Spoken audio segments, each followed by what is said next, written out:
It's a very great pleasure to be back at Barts. Barts always has a strong place in my affections as the first place I worked in London, and it's very nice to come back from west to east and bring some of the people that I've met since starting as a consultant at Chelsea and Westminster. And it's a very great pleasure to bring today with us Dr. Annmarie Rankin, who is our consultant psychologist, who works with the Craniofacial team and tells us all very clever things of what we should and shouldn't be doing. I've also been delighted that members of the Facing the World charity, which we're also involved in, I'm going to talk a bit about that, have come with us. Graham, who's... Okay. Graham, sitting in the second row there, has synchronised shirts with me today, so we sort of peas and pods. Graham is the Chief Executive Officer of the charity, and sitting in the front row, tucked into the iPad, is young Trini. And we're going to talk quite a bit about Trini today, and with her mother Sarah, who they've come all the way from Uganda for treatment in the UK. Now, I haven't done this lecture before. I probably will never do this lecture again. So we're going to blaze a little bit of a trail here. Now, it's a bit of a gamble to take a 9-year-old from Uganda and plonk them in front of however benign an audience it is. So I hope you sort of will bear with us, and we're going to sort of introduce you to Trini, and I hope that we will be able to do it sensitively enough that actually we will be able to get in some good questions and answers, because actually what I would like to focus on today is the psychological aspect of things.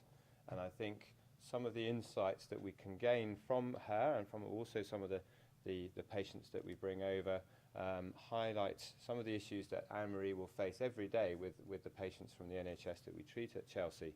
And hopefully we can have quite an interesting interactive discussion about that. But we're going to just sort of go we're going to go step by step. So my remit today was to talk a little bit about vascular anomalies, and I'm going to do the sort of slightly more didactic part first, and then we'll sort of lead on from there. So that's the sort of the batting order. So first of all, I thought I'd ask you some questions. And I think you've been given some handouts, so don't look at those because the answers will be in there. This is just to see where. So the first question is, what is the link between those foods? Can anyone think of a single link between that lot? Okay, you don't have to shout it out in case you don't know. What's the diagnosis for this young baby? Strawberry. So you see, look, strawberries. Okay, so it's a strawberry nevus. Do you know a more technical term?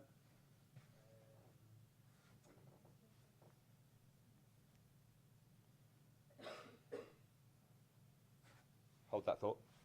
We'll come back to it. Okay, what investigation is that?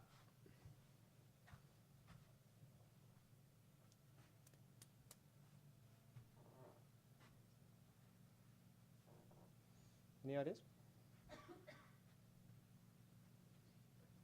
Okay, well, don't worry, we'll go through all the answers. How old is the patient?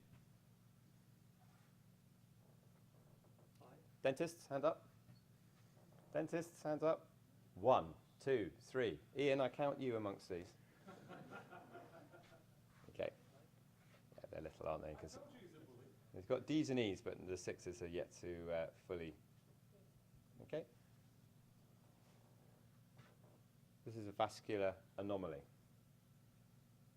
in an adult patient. Okay.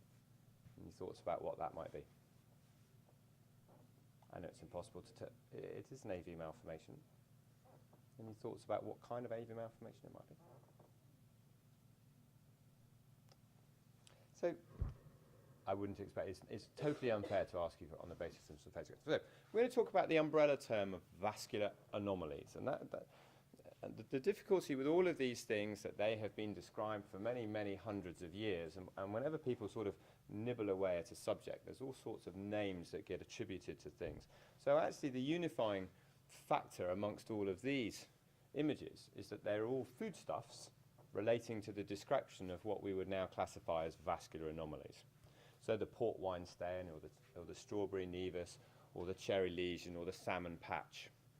And unfortunately, when you sort of get eponymous about these things, there's no real structure and there's no real classification. When there's no real classification, it's very difficult to order your thoughts as opposed to what the diagnosis would be and therefore what the treatment would be. So actually, vascular anomalies as the umbrella term really were the contemporary thinking of it was revolutionized by this particular paper. And Mulliken is one of the sort of doyens of craniofacial surgery. And they were the first to come up with a classification. Now, lots of things in medicine and dentistry have a classification. Some of them, most of them, unfortunately, are completely irrelevant. They are academic exercises. But a good classification is something that is simple, memorable, useful, and will guide you towards the treatment of choice. Now, that treatment of choice may change with time, but if you can give something a diagnostic label and understand the pathology behind it, you can then steer towards the appropriate treatment modality. And certainly for vascular anomalies, this is the key piece in the literature. So their classification essentially subdivided vascular anomalies into vascular tumours and vascular malformations. And within each part, there were subsets of those. The subdivisions of the tumours were much, much smaller.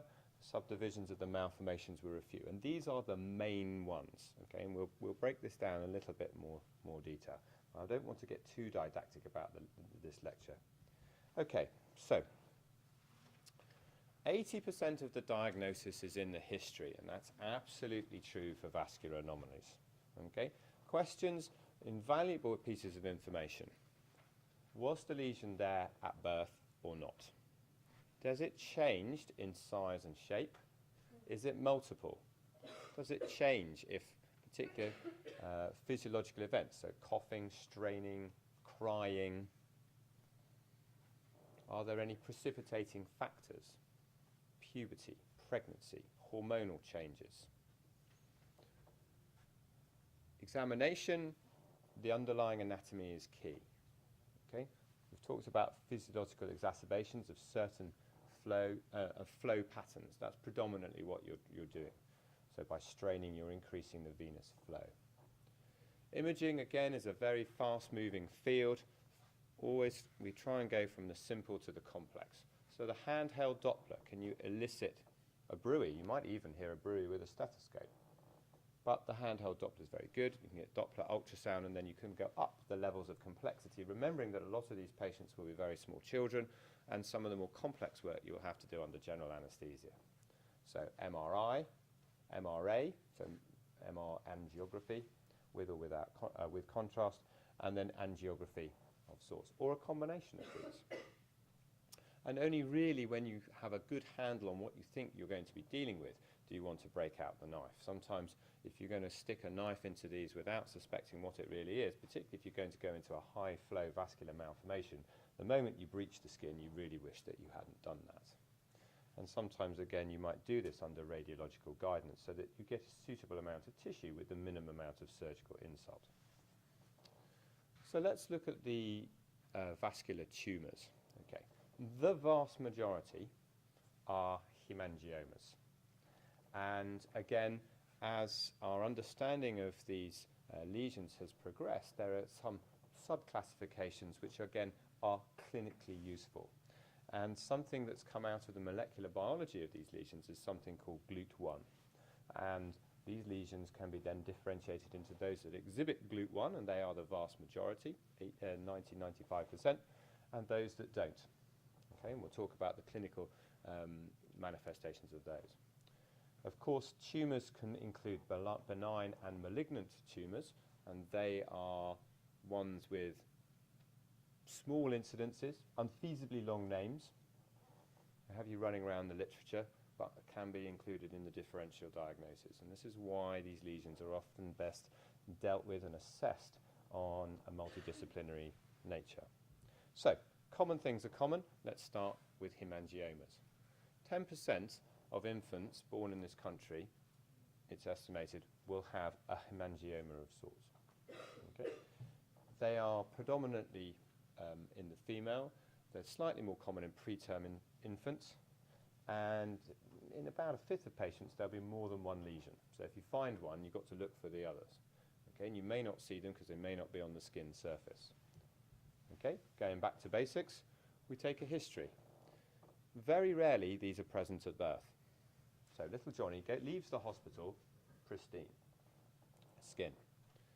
There may be a small discoloration of the thing which in retrospect then parents might have picked up. But in the first few weeks of life they tend to explode into prominence.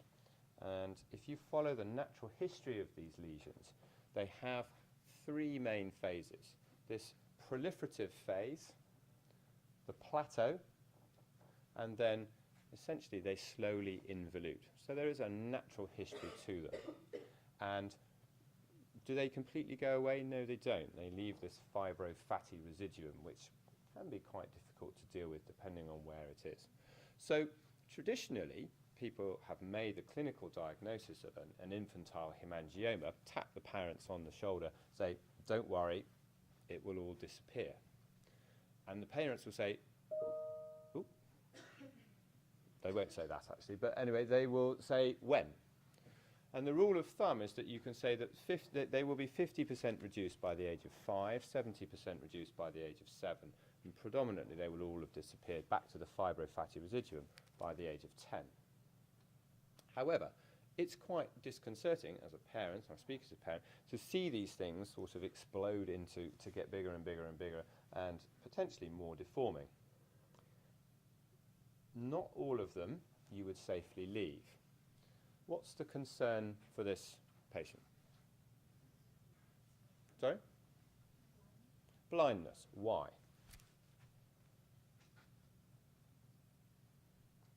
Why would they become blind? With the eye, this is from the lid tissues, nothing to do with the eye.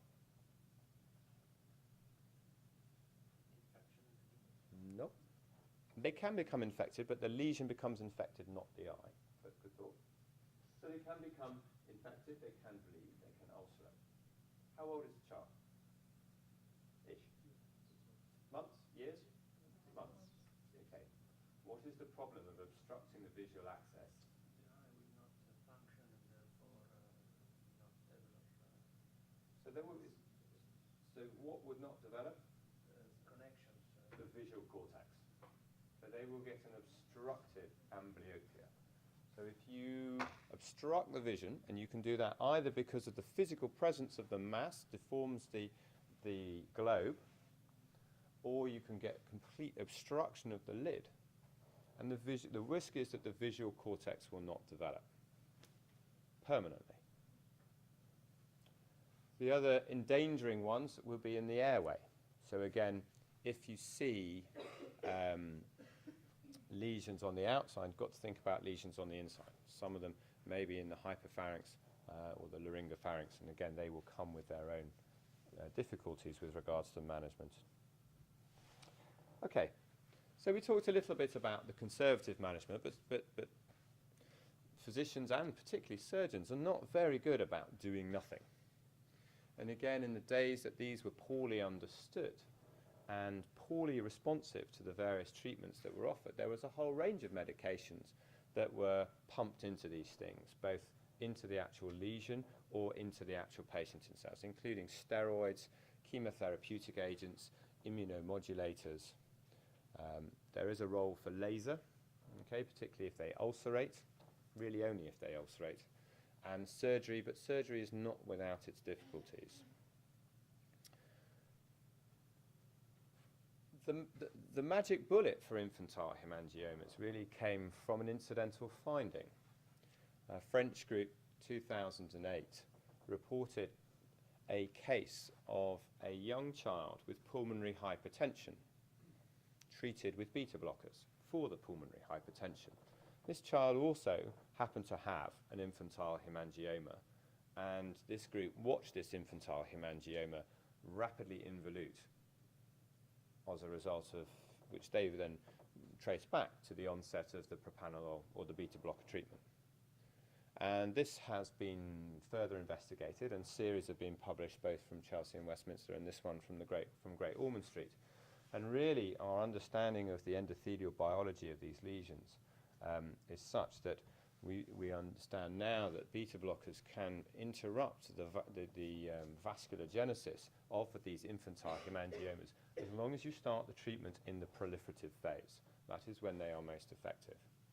So I'm not advocating that every hemangioma is treated with beta blockers, but it's a consideration. And it's an important consideration because if you see them at a very early age and pat them on the back and send them off to come back to you in 3 months' time saying that it will all get better in 10 years' time, unfortunately that may be the window of opportunity that you miss. So they are undoubtedly dealt with best in a multidisciplinary assessment because they need a full clinical examinations, they need a bit of cardiology workup before you put them on beta blockers, they should have an ultrasound, particularly to look for renal lesions, and they need careful documenting with clinical photographs. And then essentially you can start them on this oral medication of propranolol. Those of you as old as I may remember when ACE inhibitors first came in, all lots of patients came in to hospital and they had to sit down and have their ACE inhibitor and their blood pressure measured. And this is like a microcosm of this, basically. So we tend to bring these kids in as day cases. It's done under the dermatologist, pediatric dermatologist. They give them a test dose of 1 milligram per kilogram per day, then they put it up to the treatment level, which is 2 milligrams per kilogram per day, and they run with that. And essentially they let the child grow out of the dose, so the dose drops off as the child gets bigger. And they do remarkably well. So this was a little case series that I looked at when I was a fellow at Chelsea and Westminster, and we looked at various issues, and they treated 9 patients, and that number's gone up significantly since then. So this is baby Rose.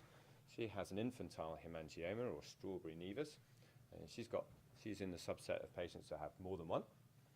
And this is the timeline, basically, of when we first saw her, so at 4 months of age, and then she was treated with propranolol. These are a set of clinical photographs of how that lesion changed during the treatment. The dose is on the bottom scale, so you can see it got to 2 to 2.5 pretty quickly, and you can see how much quicker this area involutes. So essentially all the beta blockers do is accelerate that involutionary phase, and it means that the fibrofatty residuum that you get at the end is much, much less. It's very well to publish your good results, but you also need to learn from the results that don't go so well. This is another little child who, for various reasons, you can see has this infantile hemangioma right over the nasal tip, and this crosses a lot of aesthetic subunits of the nose, including the columella.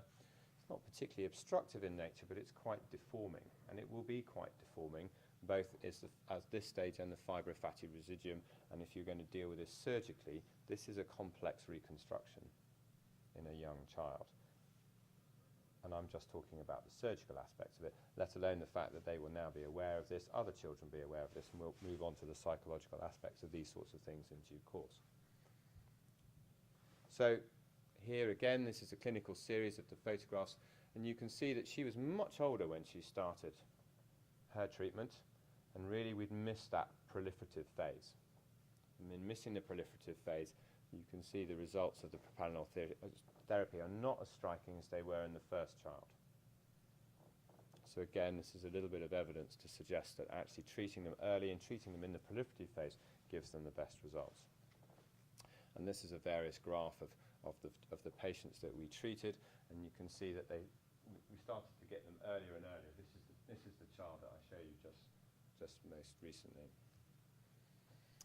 It's an emerging treatment, it's got a good evidence base. Of course, you don't know what the long-term effects of giving these treatments will be, but beta blockers have been given to children for a long period of time because of various cardiorespiratory issues, particularly around the areas of congenital cardiac defects and cardiac surgery. Initially, it was reserved for those endangering lesions. Now it's being expanded into perhaps other less endangering lesions. Where will we find the level? That's difficult to say. So we talked a little bit about the molecular biology of these lesions and this GLUT1 positivity. So these typical responders are GLUT1 positive. There is a smaller subset that are GLUT1 negative, and they are called rich and niche. One is a rapidly involuting capillary hemangioma, and the other is a non-involuting capillary hemangioma.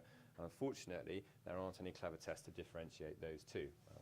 whereas clinically that's quite an important differentiation to make. There are other more weird and wonderful, and basically the more exotic it gets, the longer the name becomes. And there are some important factors that can be involved with these more complicated lesions, particularly consumptive coagulopathies, okay, where essentially you're going to get a great consumption of platelets and clotting factors within these lesions, and then you're going to have a significant mortality. Thankfully, this is a rare subset of the children that present with these sorts of lesions, but again, not everything that looks like a strawberry nevus is a strawberry nevus. This is an MR to show you some of the sophistication of the imaging that we have. This child came from this hospital actually and was then subsequently investigated and treated both at the Hammersmith Hospital, where there's interventional radiology, and Chelsea.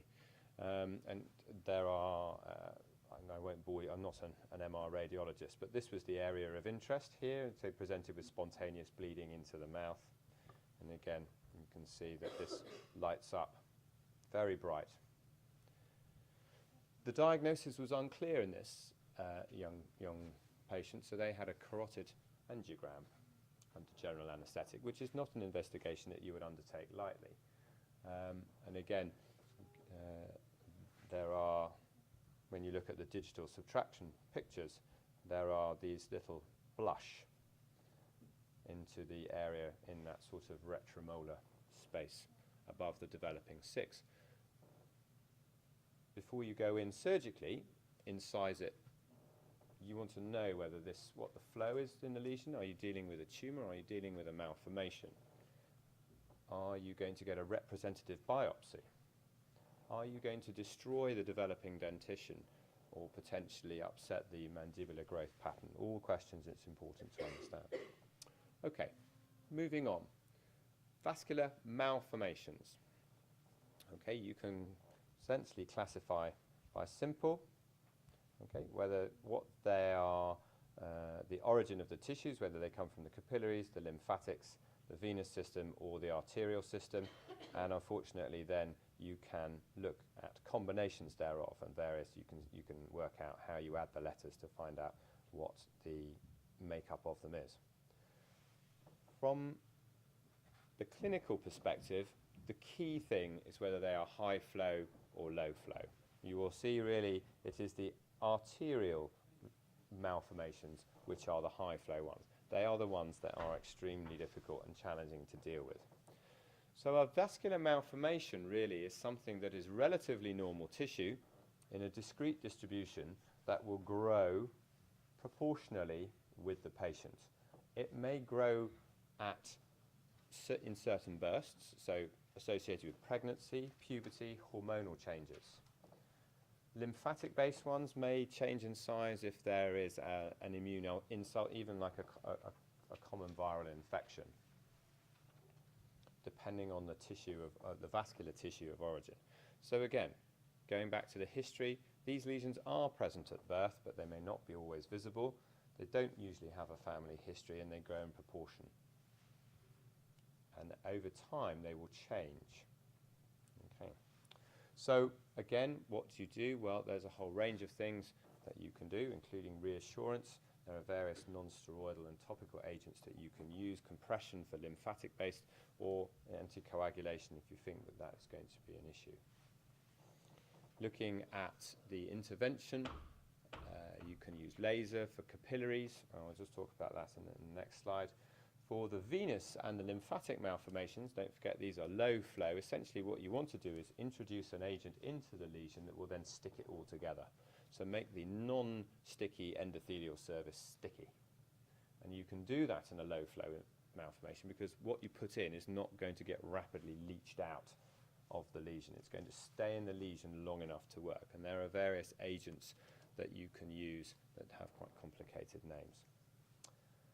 For the high flow lesions or the complex AV lesions, you are going to use a combination of interventional radiology and surgery, and you must use them in combination. You need to have that dialogue between the units, and we'll talk about that in just a second. Okay, who's this? Gorbachev.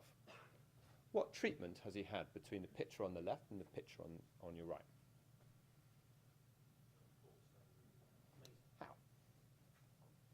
How old is he on the right? Yeah. So he's been photoshopped. Okay, that's his official portrait, and that's the real chap.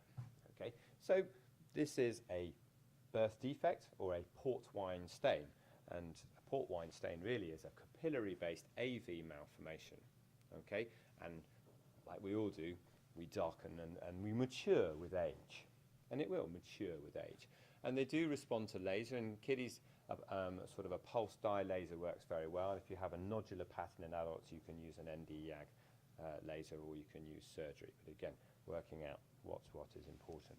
Okay, going back to this gentleman, he has a high flow arterial venous malformation. And it's refractory to treatment because he's already had his external carotids tied off. The difficulty is that he's had his external carotids tied off without any interventional surgery. So what happens then is that the collateral circulation will then regrow and make the area a lot more difficult to tackle. And you can see the release of growth factors in the local area, and you can see the extra development of, and that's essentially bone and venous channels. And you know, when you start operating on this, you only have to touch it and it's just going to go into a sea of red. Again, this was the angiograms taken out in his country of residence, and you can see from this area here the massive collateral flow that he has developed after his previous embolization. So the natural history would be he'd be embolized, everything would shrink down a bit, and then in a few months' time it would all open up. Your window of opportunity to deal with that is usually 2 or 3 days. That's the optimum period after embolization. Okay, I'm going to wrap. I've talked enough now. I'm going to sort of wrap things up and sort of move things back towards the psychological aspect. So from the vascular anomaly perspective, we talked about a classification, the benefit of a classification that can guide you into an understanding and treatment, and gives you a framework. It can predict the prognosis. It gives you something to talk to patients and parents about. And it's also an indication, this is a typical thing of how the benefit of these children and their parents to be treated in the multidisciplinary environment. And for really for dealing with these vascular anomaly lesions, you're looking at pediatricians, dermatologists, psychologists, interventional radiology, surgery. Surgery comes right down the bottom of the list. You might be talking about lasers, you have cardiology backup, genetics backup. So a big, big network of people that you need to be involved. So how do we think, how do we approach what the psychological impact of craniofacial deformity will be on our younger patients? And obviously we see patients from day 0, and we'll define them up to 18, but we really see them much longer than that. You're treating the patient who's changing, you're treating the parent who's changing. We think back to some of the babies we saw with the capillary hemangioma, you think, oh, that's terrible, the parents will come in, that's terrible, what are we going to do with that? Okay? What are we going to do with that?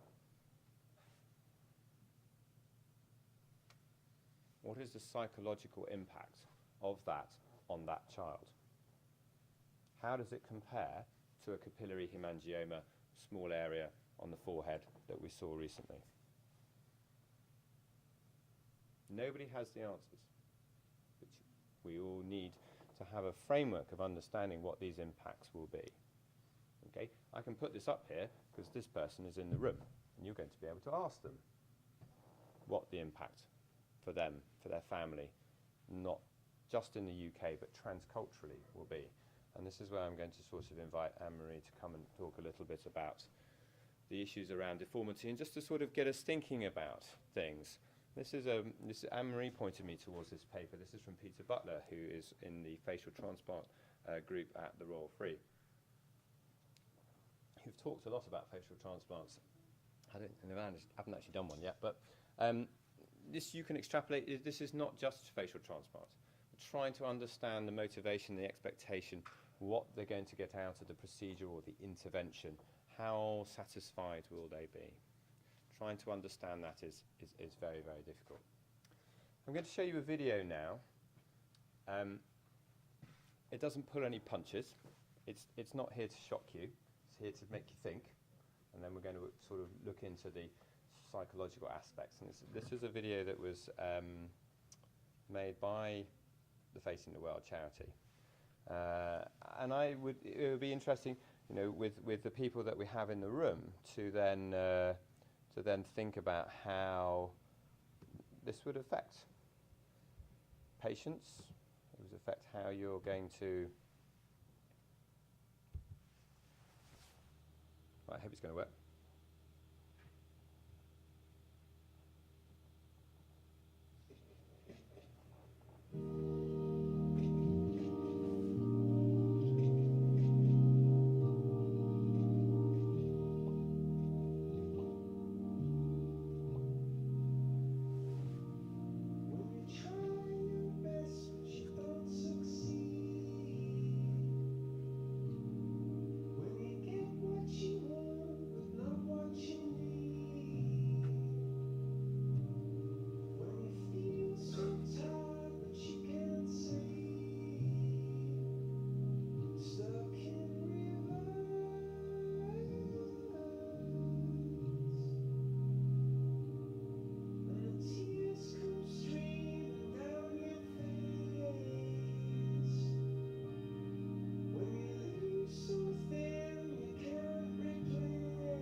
this is not about what the charity does. It's not about anecdotes about patients. I want to use that as a stimulus to think about issues of facial disfigurement and the psychological issues of facial disfigurement. Both facing any child, whether they come from here, whether they come from abroad, and what might be the additional complications, questions, problems of patients who come from abroad who come for treatment in the UK and vice versa. So at this point, I'm going to invite Annmarie, who is one of my very good colleagues from Chelsea, to perhaps come and talk a little bit about the role and the approach that clinical psychology would have to any patient. And perhaps we're going to get this session going in a slightly more interactive way. And I think perhaps once we've sort of warmed everyone up a bit, Annmarie, we could perhaps bring Trini and Sarah in, because I think this is a unique opportunity for us to look at that. And Annmarie hasn't actually worked with Trini and Sarah here, because Anne-Marie's been on maternity leave. So it's much of a learning journey for her. Trini is a remarkably robust young lady who we've all got to know, and it's not without a great deal of thought that we brought her here. So I think that, you know, with a bit of sensitivity, this is an opportunity that, you know, you can all start to think about issues, and it doesn't really matter where Trini came from, both medically or economically or socially. She is a manifestation of some of the issues that you know, we need to think about when we treat these patients in the MDT setting. So, Annmarie.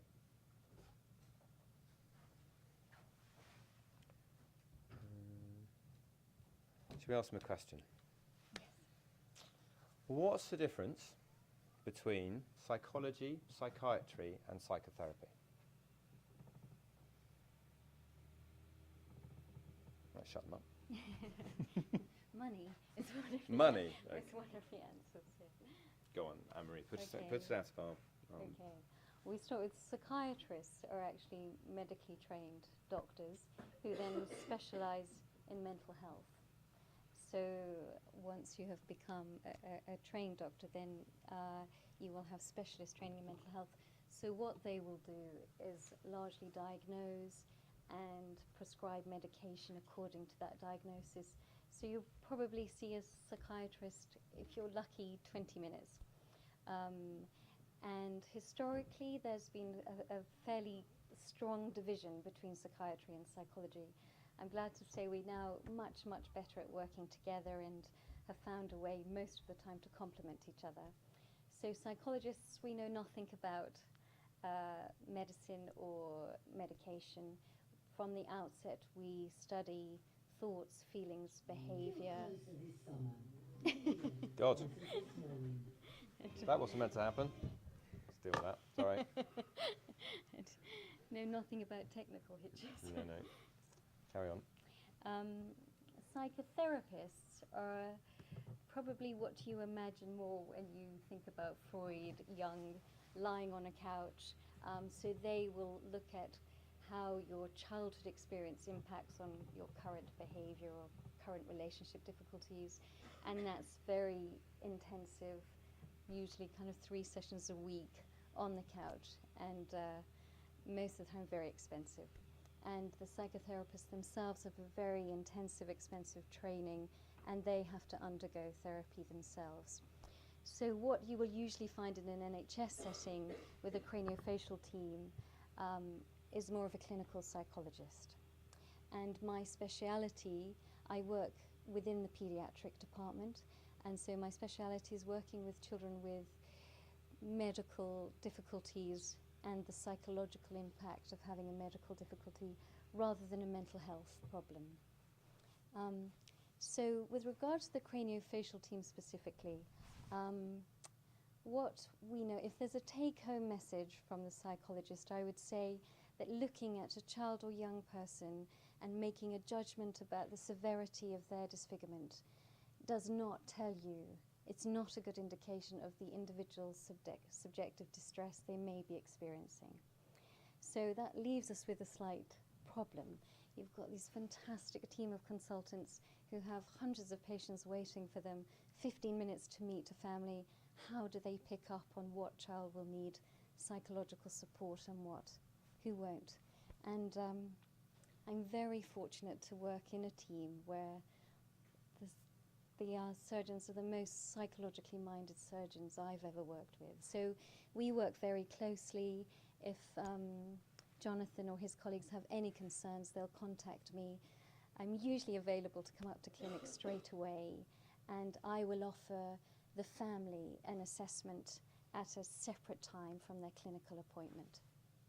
So what would usually happen is, particularly if a child's looking a little bit withdrawn, or there's a slight tensions between what the parents are reporting they would like and what the child reports, that is all worked through in an individual session with me, away from the medics. And often children find it much more comfortable to come into a room where they know that nothing invasive is going to happen to them. We're just going to talk. And it seems to be a conducive environment to explore what the difficulties are, what the child is experiencing. If it's a teenager, I will see the young person by themselves. So I guess I don't know what your interests are, what type of referrals I might see, or what kind of treatment I would do. Do you? From the craniofacial perspective of the patients that we ask you to be involved with, what stage do you usually see them? Do we usually refer them to you too late?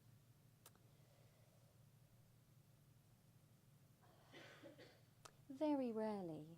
I think, psychologists like to pride themselves that we are working from an evidence base.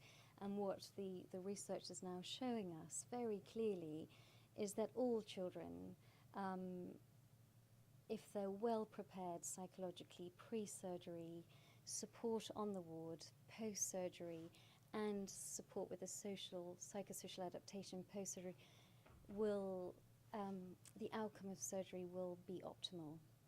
No matter how resilient or how vulnerable they are, all children will benefit from psychological support through that process. And not just in relation to psychosocial adjustment, but actually almost physical outcome as well as patient satisfaction. So I think actually you're very good at referring pre-surgery.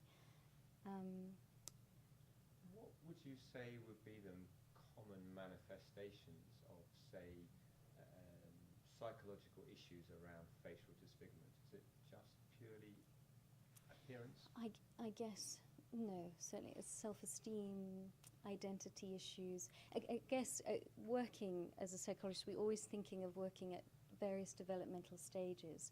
So they'll manifest differently at various stages along the trajectory of growth. So transition is always a vulnerable time. So specifically transition to secondary school, puberty. So younger children often appear more resilient than we might expect, actually. And then it's only when they start school and the teasing, bullying, do they realise there's any difference, particularly if they've come from a very supportive family.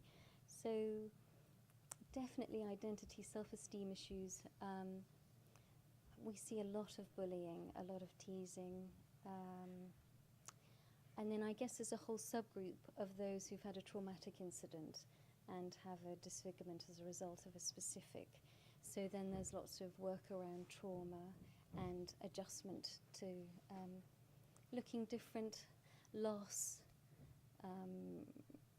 integrating back to school.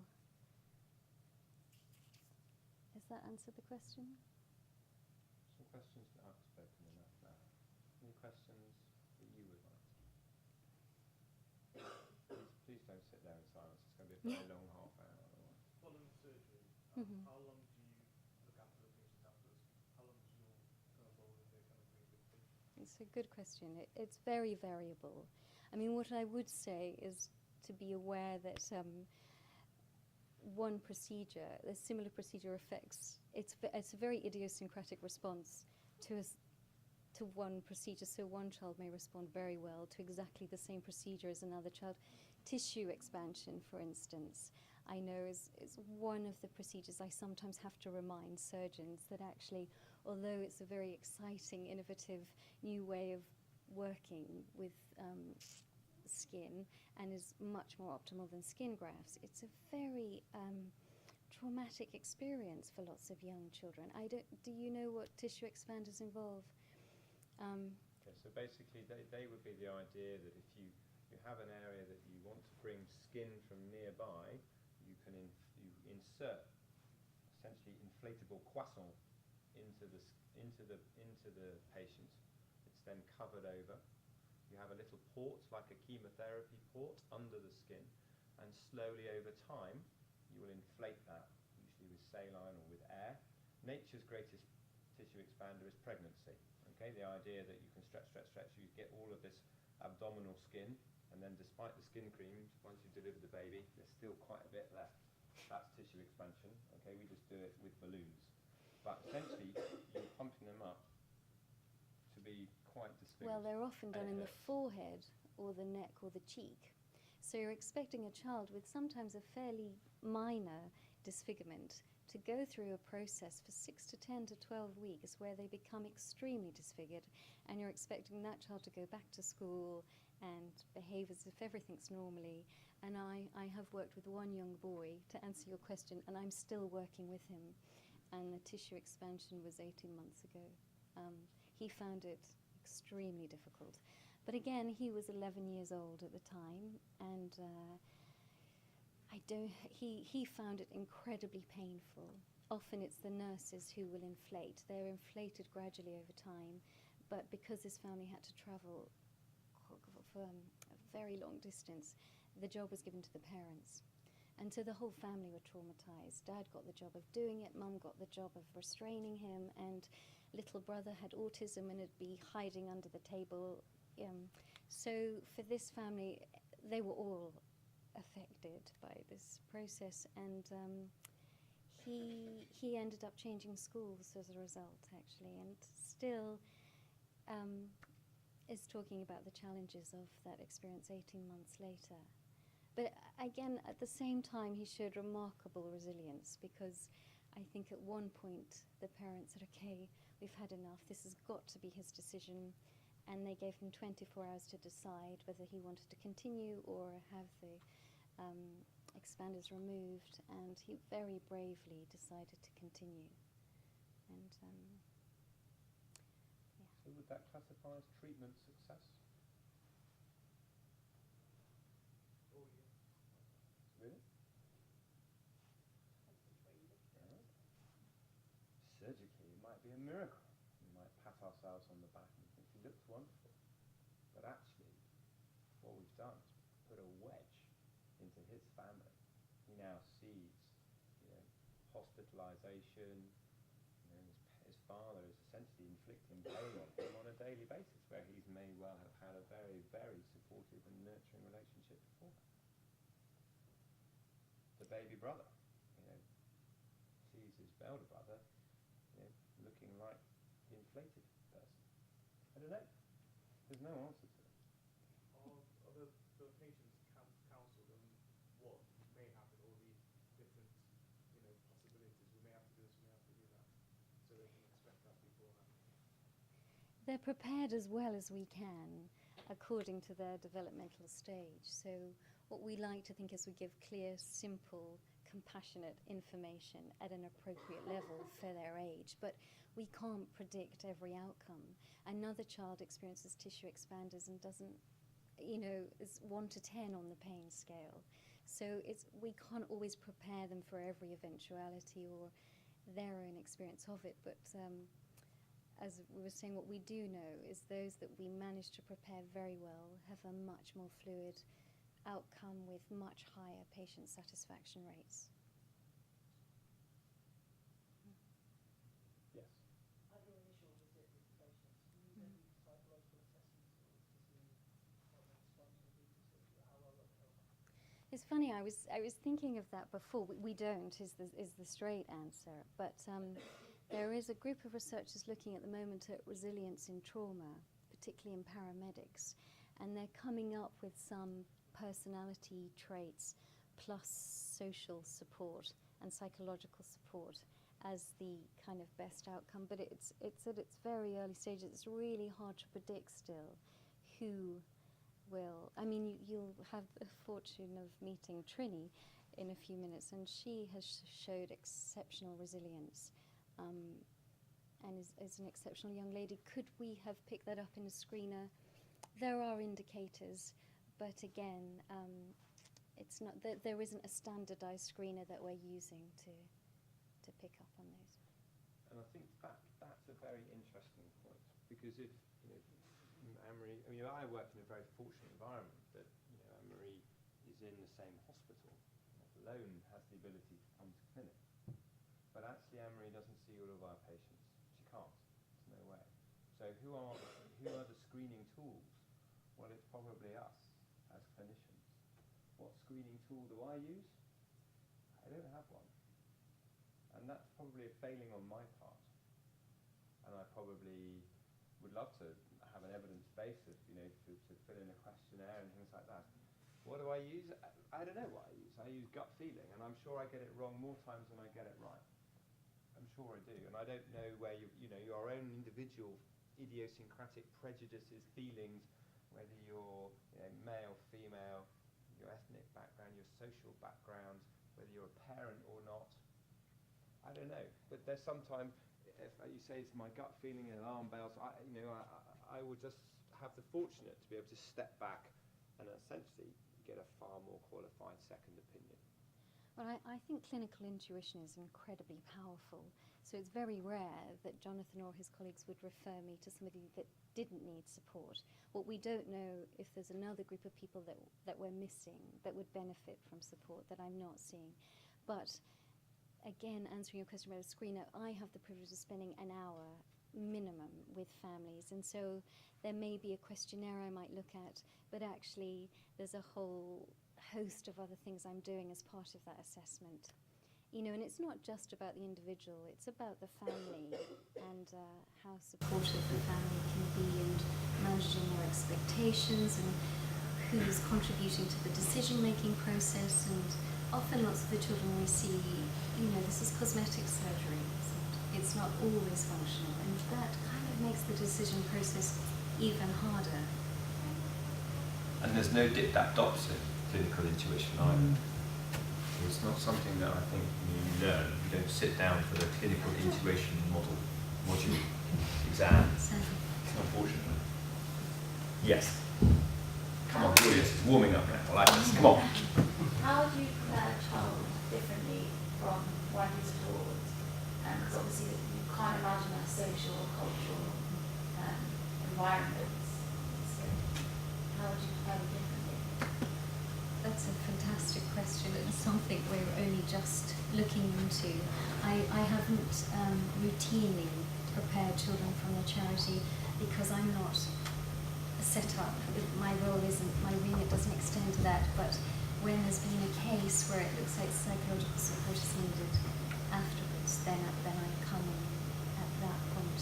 But most of the time it's using translators and asking them to be our cultural educators, if you like, and working almost as a co-therapist with the parent, the carer and the translator. But it poses huge difficulties, and something actually Graham and I were talking about just on the way here, how we can improve that. And then there are issues. Are they a translator? Are they an advocate? Or where do they fit in? We've held that there's a very strong belief that you get members of the local community to come into your hospital, to come in, and they don't come and just speak the words, they speak the language, the culture, everything to you. But that adds a significant complexity to any consultation, particularly if you're bringing patients from a long way away. You're cutting every unbelievable tie that they have. And yes, there is a Ugandan population in London, in Tottenham, and it is incumbent upon us to try and find that. And I'm going to bring Graham in here, because I think we're going to think about perhaps bringing Trini down and asking her some questions. I know her attention span's quite short off the iPad, but she's Graham, you've worked with the charity now for years. Let's take the charity out of it, think about some of the transcultural challenges that you've identified. From a psychological from a psychological point, it's always very difficult because quite often we hear about patients through emails, through phone calls. We never actually get to meet the patient or really know an awful lot about them until they arrive in London. So everything that we hear about them generally comes from people that are surrounding them, that they like this or they don't like that. And as soon as they get here, then we can suddenly start to tell kind of what they're like, whether they're patients vary a huge amount. So some of them are very inhibited. They don't like going out in public. They don't like seeing people that they don't know. It takes a long time to get their trust, just to have basic conversations. Then there's other patients like Trinity, who was literally off down the street on her own, had no fear of social interaction whatsoever. And it's quite interesting seeing it with other kids here, is that quite often they get the difficult questions out of the way within 5 minutes. So asking her why she looks like that, what her problems are, things like that, and then suddenly they've moved beyond that. And it's actually, we see the interactions of adults looking at children, and it's quite often the adults that have the strongest reaction to children. You see them in the hospital kind of veering away or trying to avoid eye contact. And actually, it's those types of things that you kind of see, and that's when you realise that it might be more difficult for the parents than the child, per se. But as I said, I mean, it varies between every patient and every country that they come from. We had one patient, Angela, who was quite a few years ago, but she would never be seen outside without her hood on. She just didn't want to have that face-to-face interaction with the world. It made her uncomfortable. There was another girl called Jantara, and she was bringing them around out the house. So bringing them suddenly to a London environment, which is very hectic, they're seeing thousands of new people every day, is completely alien to them. So it really varies by patient, and it's one of those things that I would like to improve with the charity. Is we're kind of getting involved as soon as they're here, but there's a load of stuff that we could actually do before they get here if only we sort of had the logistical ability to do so. And from your experience, how would that fragility manifest itself, say, in a patient of 9, behaviour-wise?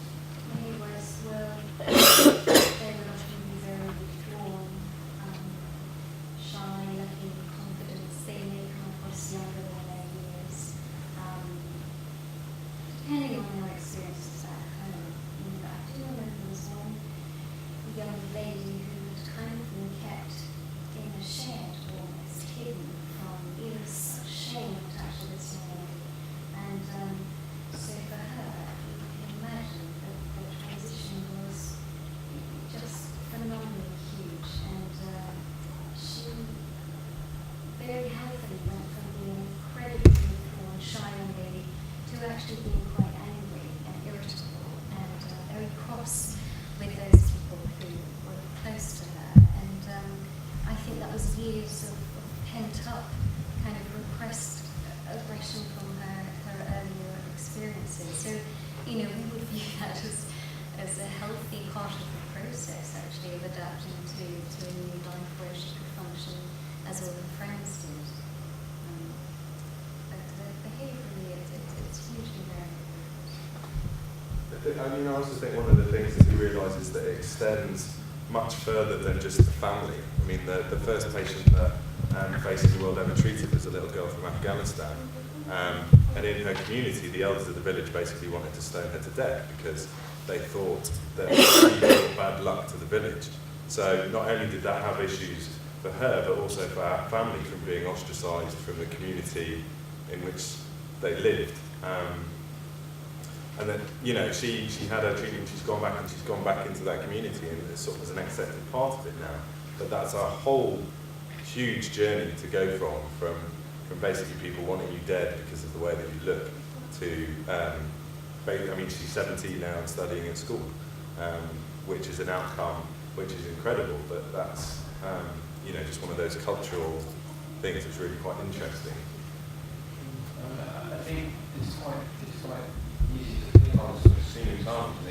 stone you to death. That sounds like very rudimentary, would never happen. Sarah, before you sit down, I'm going to ask you to come and, would you come and sit here for it? No, okay. All right, don't worry. Sarah, would you tell us how you found things for Trini? What were people's reaction to Trini back home before you came over?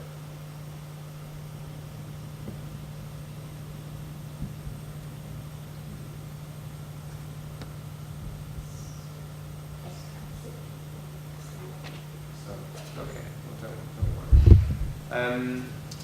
well, don't worry. Maybe Trini, would you tell us? Would you tell us? How were things back home for you before you came here? Bad. In what way were they bad? Because of the hurt. And could you go to school?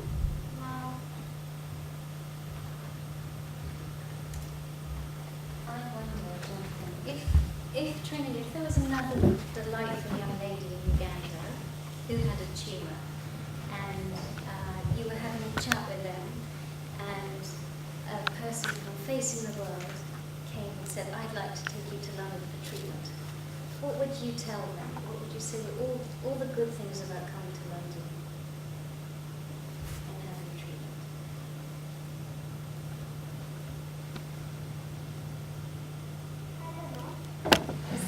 I know you like Tower Bridge and One Direction now.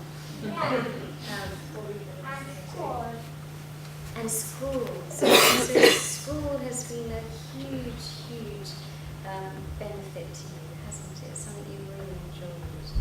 And is there anything you can now do that you couldn't do before you had the surgery?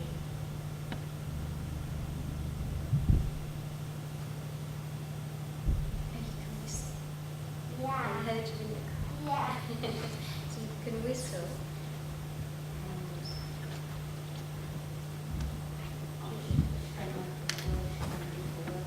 So she can talk much better and eat much better, and she can play around.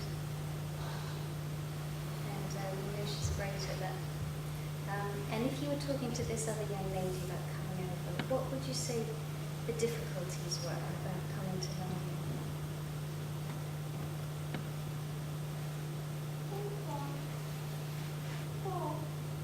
It's cold. It's cold.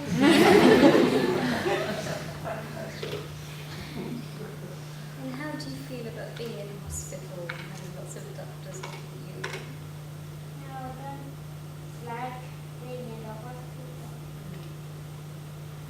So that's been a bit of a challenge for you. And how do you feel about going home? Are you excited? And what do you think your family will say when they see you?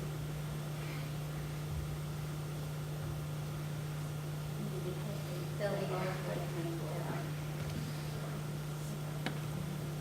So would you tell this other young lady in Uganda to come to London and have treatment? Yeah. And would you tell her that she needed to be afraid or scared of anything? No. She would be all right. Yeah. Okay. But I think you're all ready to go home. In a very long time. I'd like to ask Sarah about school.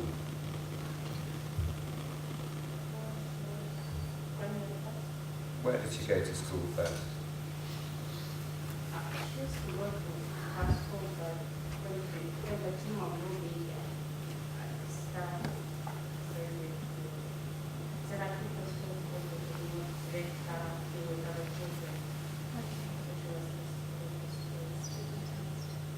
Can you hear that? Fine.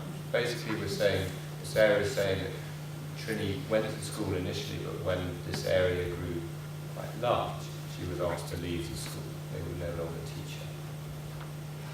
So there's a degree of ostracization in a degree of educational disadvantage. How did that make you feel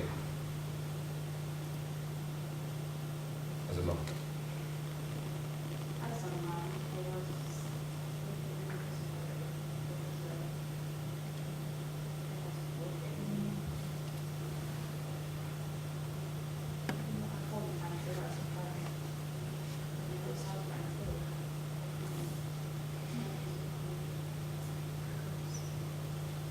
Have you been lonely over here, Sarah? Have you been lonely over here on your own because it's just you and Trini, is it? Did you feel you needed lots of support? Did you miss your family? We miss the family, but we got support and then with the child and being comforting us and entertaining us and encouraging me. It's not been all that done. I miss my family, but it's not been done. We've been busy putting around, going to for trips, like going to Chinese people match and moving around, following around and Were you frightened about coming over? Because Trini, it isn't as though you're having an operation. It's an operation done to your daughter. Were you very frightened about it? yeah, I was very full of because I thought we survived. Yeah. Yeah. So that's a lot of courage on your part. How long did you, when you were offered the chance of coming, did you say yes straight away, or did you think about it for a bit? I said yes straight away because when I heard that there's a chance of saving her life, I was very happy when I said this, but and something was like maybe and that's what she was talking. It was like might not come back, but it was like a miracle to say that it was successful and it was like coming back. Did you find people were cruel to you in Uganda because you had this girl? Yeah, on the book, whenever before the operation, when I'm moving the people would come around and look at things, all the complex squares. Was really bad for me. Would they tell you off? Would they? Some will not tell you, they just look at you. Sometimes you see in Britain, when parents take their children out to the shops, other adults come up to them and say, "Why do you let this child out? Why aren't you doing anything about this child? Why aren't you having an operation? Why are you doing this?" Did you get any? But I just thought that was the first thing that had 2 operations. Yeah, I saw the scar. Yeah. People ask me, like, people know, I tell them, like, okay. Did you feel immediately happy when you went to the recovery ward after the operation? Did you feel immediately happy, or did you feel shocked because Trini was how you'd known her and suddenly she's a different girl? No, I was happy. I was happy. It was like a shock to see how things was looking, because she was looking wonderful. After the surgery, I thought pain would be different. Someone who's totally different to how we can handle it. But when I saw her, it was very happy. Right. Sarah's warmed up now. Any questions you'd like to ask? I think Trini and Sarah perhaps will be able to answer some things. Trini says she's very happy to answer some questions. Okay. Don't be shy. We will let her down. You can ask anything you want. I mean, Annmarie, I think, will these things. So please, we've made a lot of effort to bring Trini and Sarah here. There's no point you sitting in silence. Ian told you I was nice. Still. How different do you think life will be now you're going back? Did you hear that, Sean? You want to stand up, sweetheart? Stand on the chair, Trini. Yeah. Come on, big You girl. want to stand on the Okay. chair? You can see everything. Microphones. Stand up. Nobody's going to tell anybody you stood on the chair. I won't tell. Oh, yes! Now, be different when you go back home? Let's play with my sisters. Okay. How many sisters do you have? 2. How old are they? One is 10 years old and the other one is 9 months. 9 months. And how old was your baby sister when you came over?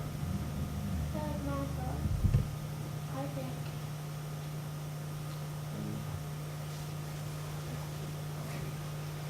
What are you looking most forward to when you get back home?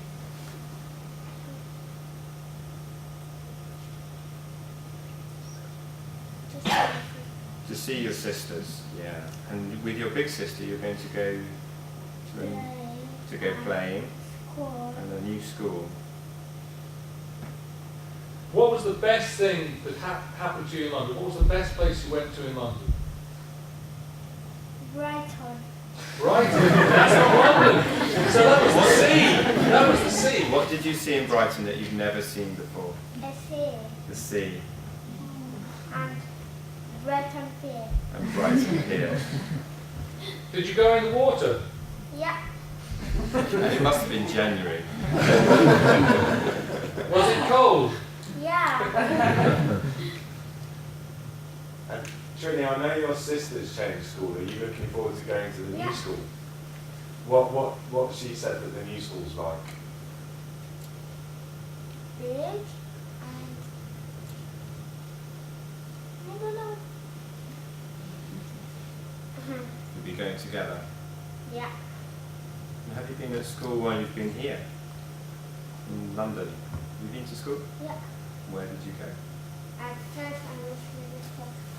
And was that fun? Yeah. What's the best thing about school here, apart from iPads? Yeah. Some more questions. Is there anything that you said of having to go back? No. Are you going to come back and visit? Yeah. Yeah? Particularly Frank Lampard. Oh. She's what with Frank Lampard? Yeah. Had a special visit from Frank Lampard at Is it? Chelsea. Did he say anything interesting other than about football? Yeah. What did he talk about? I don't know. You can't remember. What about the plane trip? What was that like on the way out? Was that the first time you'd been on a plane? Yeah. Were you frightened? Yeah, what? Are you frightened anymore? You frightened to go back on the No. plane? Looking forward to it. Yeah. Anything else? What do you want to be when you grow up? You hear that? What do you want to be when you were a grown up? Doctor. You'd like to be a doctor? What do you want to be before? Did you always want to be a doctor, or before you came to England, what would you? Yeah. I want to be a doctor.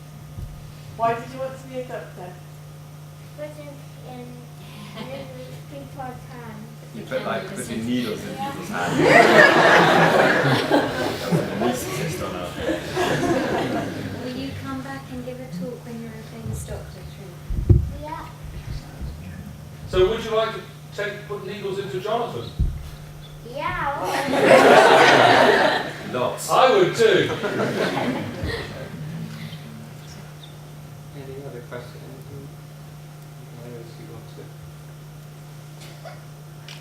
You're a superstar. High five. Yay!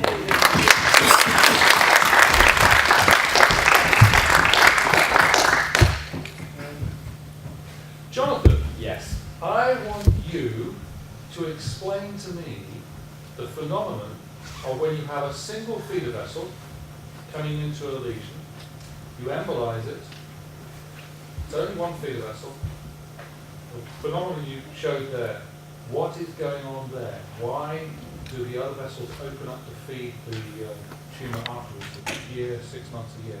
Because of course we're taught there's no point in doing the embolization if you're not going to take out the lesion within a short time period afterwards. I usually say embolize and then operate 2 or 3 days later. But you know, what is the phenomenon? You've talked about the endothelial idea of tumour development or hemangioma development. You've talked about group 1 being positive and negative.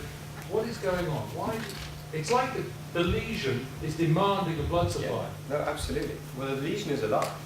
The lesion. I mean, I'm not clever enough to answer your question, but you can look at this in a number of different levels. You can look at it in an AV malformation level. This is a microcosm of what's happened in cancer biology. So cancer biology, you have a tumour. The tumour is rapidly expanding. The tumour outstrips its blood supply all the time because it's disordered cell growth. It's not going to, it doesn't have that cell regulation that puts the brakes on. And as it grows exponentially, there will be areas within the tumour that become ischemic all of the time.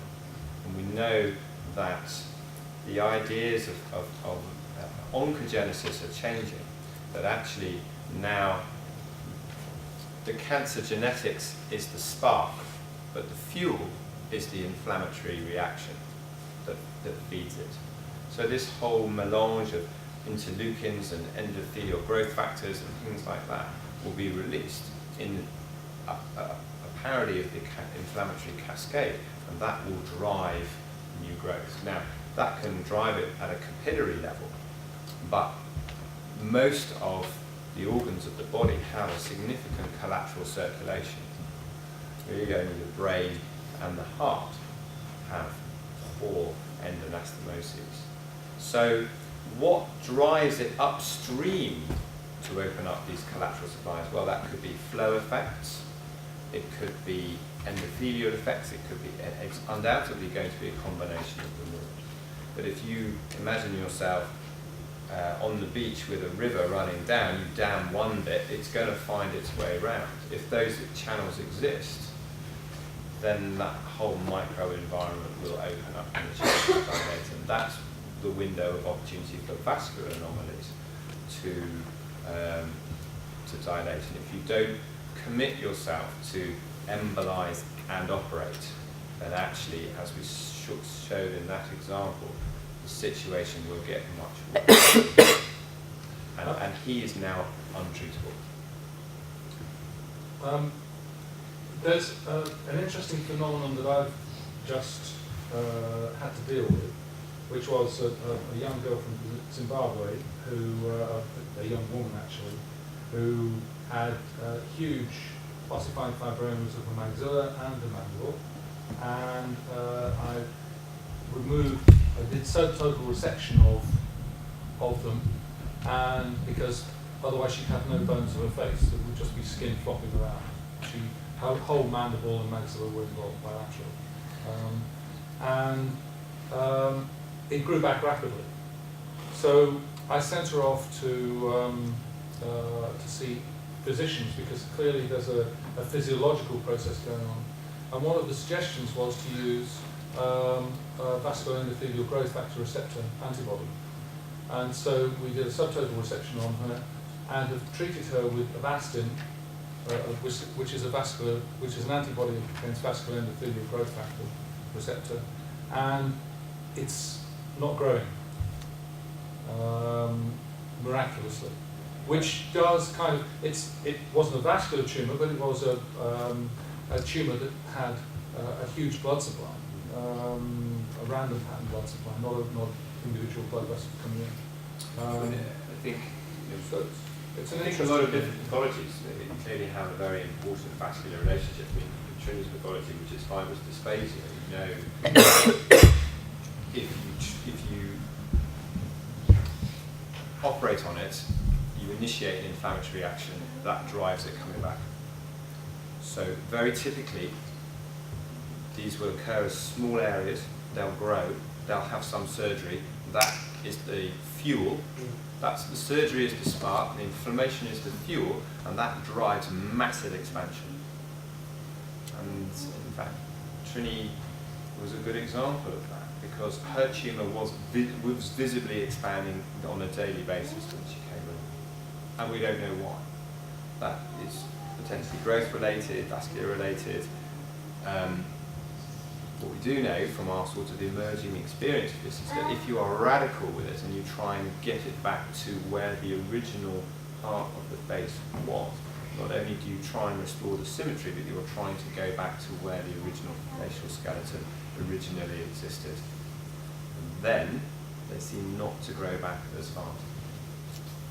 But again, it's a pathology that's not well understood. Some people will say in the same way that, in this example, you might try bisphosphonates, which is a bone-related thing. Why don't you try some bisphosphonates to turn over bone remodeling? Well, first of all, bisphosphonates, their longevity in adults or the long-term effects are not well understood. There's increasing evidence they have very bad effects on craniofacial skeleton. But if you give that to a developing child, what's going to happen there?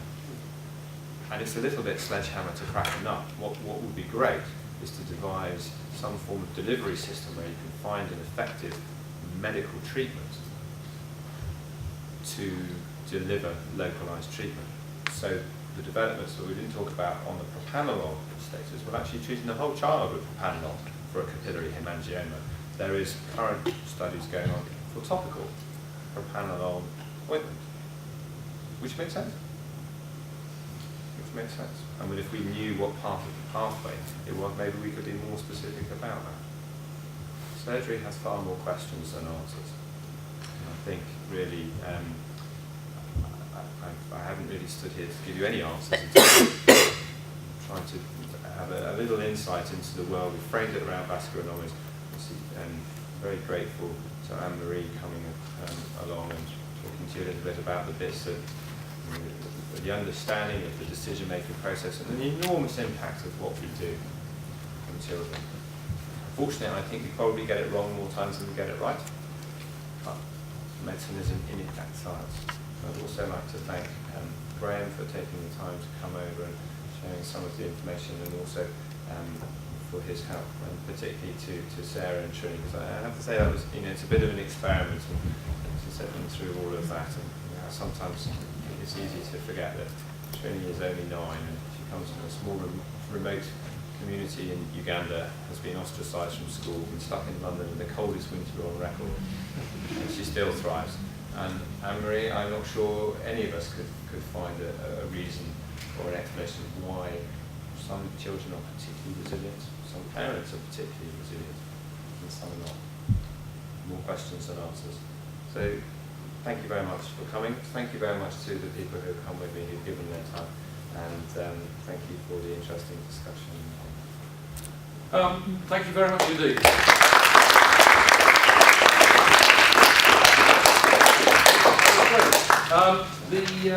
There was one thing I wanted to say. Have you ever come across grief reactions at loss in parents where they've had a slow-growing tumour, not quite as dramatic as Trini, and it's been removed, and they have had difficulties coming to terms with the little baby that they serve? Have you come across that? I haven't. I've come across it with kidney transplantation. Yeah. Okay, so thank you very much for coming. Thank you, Annmarie. Thank you, Jonathan. Thank you, Trini. Okay. And when are you going back? Soon. At the end of this month, okay. You're leaving at the wrong time. All the blooms are coming out, it's spring. The flowers are coming out. It's wonderful. Hay fever time. You'll start sneezing. Okay? Have a lovely journey back and come back often to see us. Okay? Thank you very much, Jonathan. Thank you, Annmarie. Thank you, everybody. Next week,